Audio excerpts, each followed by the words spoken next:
Okay, so I've been tagged a few times recently for an update on this particular story, which applies to all of us.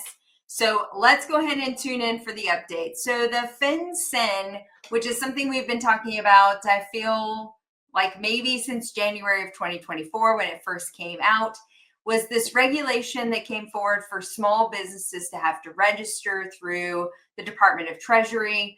Originally, this whole idea was to start clamping down on offshore businesses and having foreign individuals, owners, and contributors within small businesses. So it was a regulatory step to get a better understanding of who owns small businesses, who's running them, where is the money going, etc.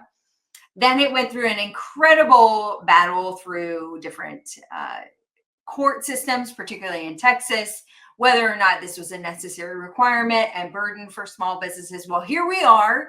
The deadline has moved 22 times since its original inception.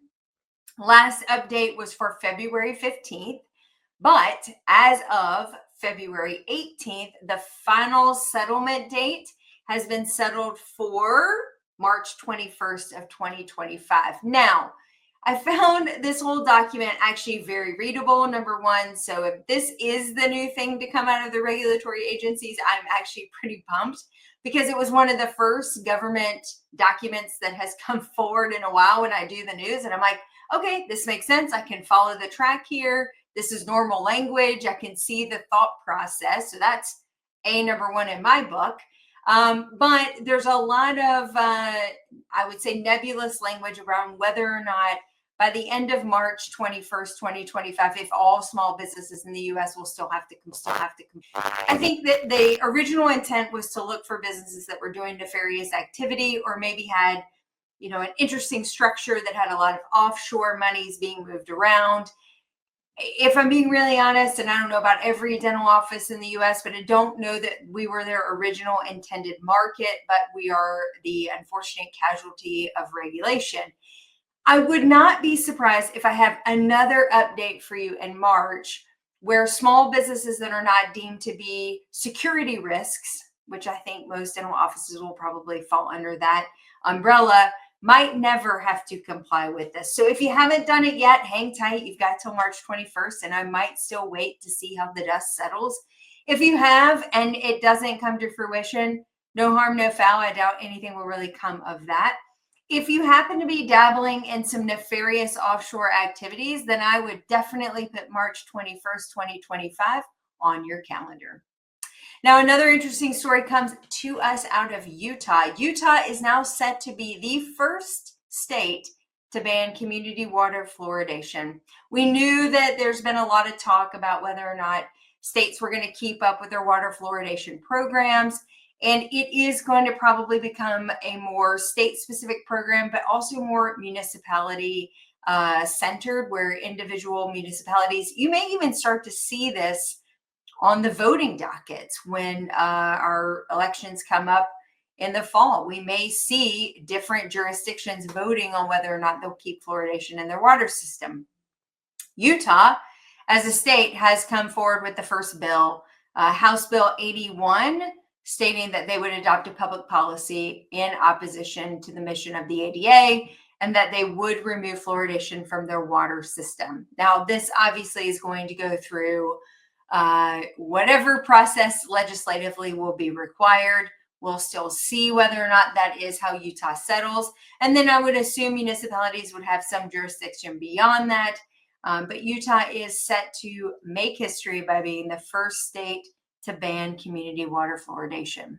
Another interesting bill coming to us out of DC this week.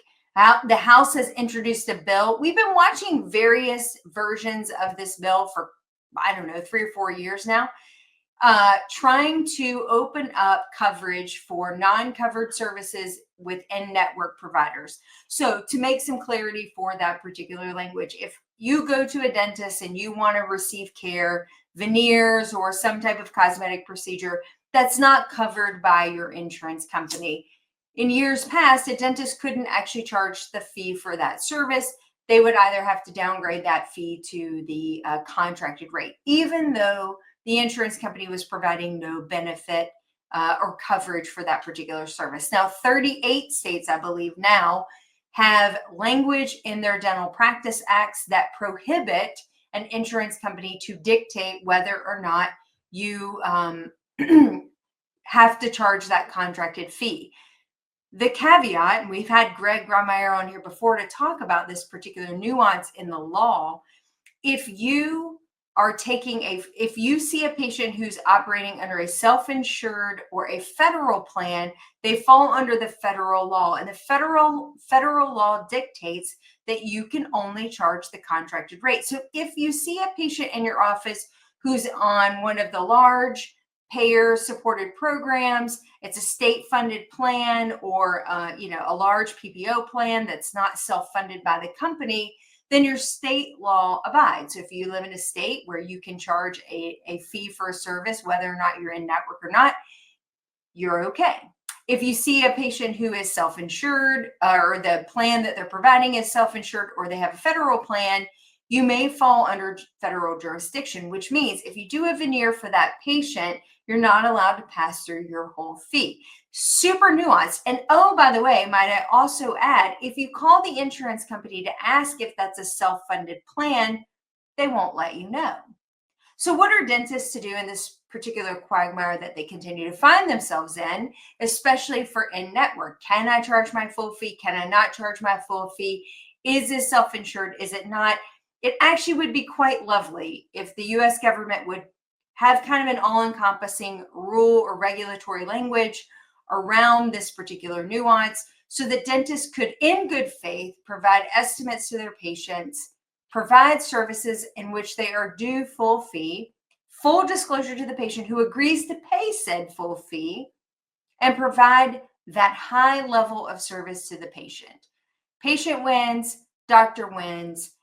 And we are able to have full disclosure to the patient under those particular circumstances. So I'm really excited about this bill.